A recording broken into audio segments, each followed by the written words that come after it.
नमस्कार, हर्ष न्यूज की तेज गति वाली बुलेटिन छत्तीसगढ़ रफ्तार में आपका स्वागत है। चलिए शुरू करते हैं क्षेत्रीय खबरों की तेज बुलेटिन छत्तीसगढ़ रफ्तार। छत्तीसगढ़ विधानसभा की कार्यवाही शुरू हो गई है। सदन में अविभाजित मध्य प्रदेश की पूर्व सदस्य मंगलीबाई रावटे को श्रद्धांजलि अर्पित की गई। इसके बाद प्रश्नकाल के दौरान कृषि, पशुपालन, आदिम जाति विकास, आवास एवं पर्यावरण और पर्यटन विभाग से जुड़े सवाल उठाए जा रहे हैं। शुक्रवार को सदन में कुल 77 ध्यानाकर्षण प्रस्ताव भी लगे हैं, जिनमें कानून व्यवस्था, उद्योगों में मजदूरों की सुरक्षा और अन्य जनहित के मुद्दों पर सरकार का ध्यान आकर्षित किया जाएगा। सदन में लगे 77 ध्यानाकर्षण प्रस्तावों में रियल इस्पात में मजदूरों की मौत का भी मामला उठेगा।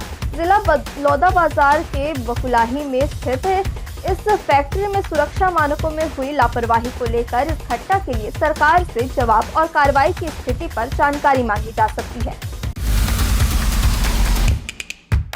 छत्तीसगढ़ के दुर्ग के ग्राम समोदा और झेंझरी के बाद बलरामपुर जिले के कोरंधा में पुलिस ने करीब 2.5 एकड़ जमीन में लगी अफीम उखाड़ कर जब्त की है। यहां से 285 बोरे अफीम के पौधे बरामद हुए हैं, जिनका वजन 18 क्विंटल है। इनकी अनुमानित कीमत 2.25 करोड़ रुपए बताई जा रही है। मामला कोरंधा थाना क्षेत्र का है। दरअसल बुधवार शाम को खजूरी गांव में अफीम की खेती का पता चला था। गुरुवार को प्रशासनिक अधिकारियों और मजिस्ट्रेट की मौजूदगी में फसल उखाड़कर जब्त की गई। तीनों ट्रैक्टरों में 285 बोरे अफीम को कोरंधा थाना लाया गया। इस मामले में अफीम की खेती करने वाले 2 किसानों को भी हिरासत में लिया गया है।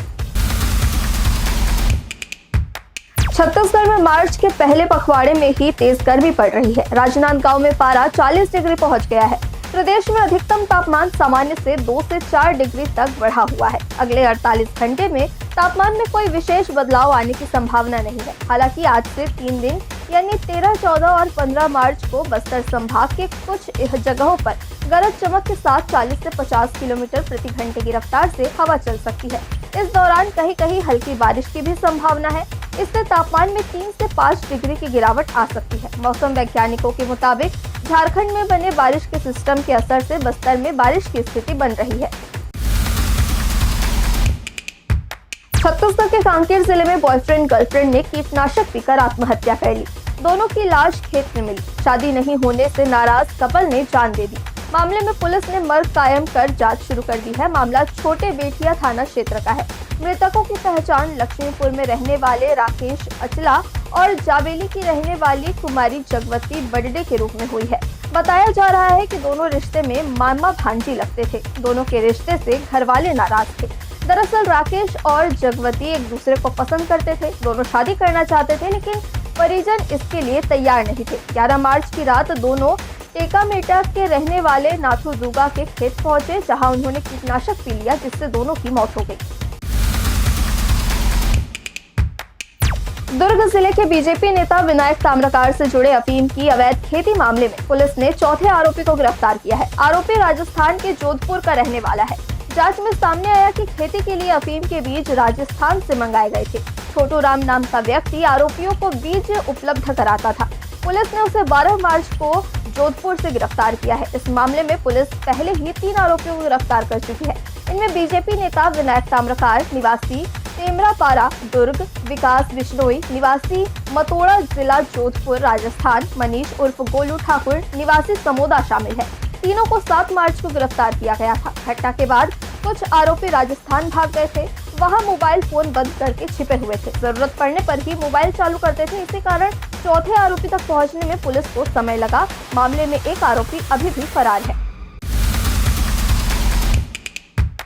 राजधानी रायपुर के औद्योगिक क्षेत्रों में नाबालिगों को बंधक बनाकर काम कराने वाले कारोबारियों पर पुलिस ने कार्रवाई की है। उरला, सिलतरा और खमतरे इलाके के फैक्ट्री कारखानों में दबिश देकर एनजीओ पुलिस की संयुक्त टीम ने 7 नाबालिग बच्चों को बाल श्रम से मुक्त कराया। ये मासूम अपनी उम्र से विपरीत भारी मशीनों और खतरनाक रसायनों के बीच मजदूरी करने को मजबूर थे।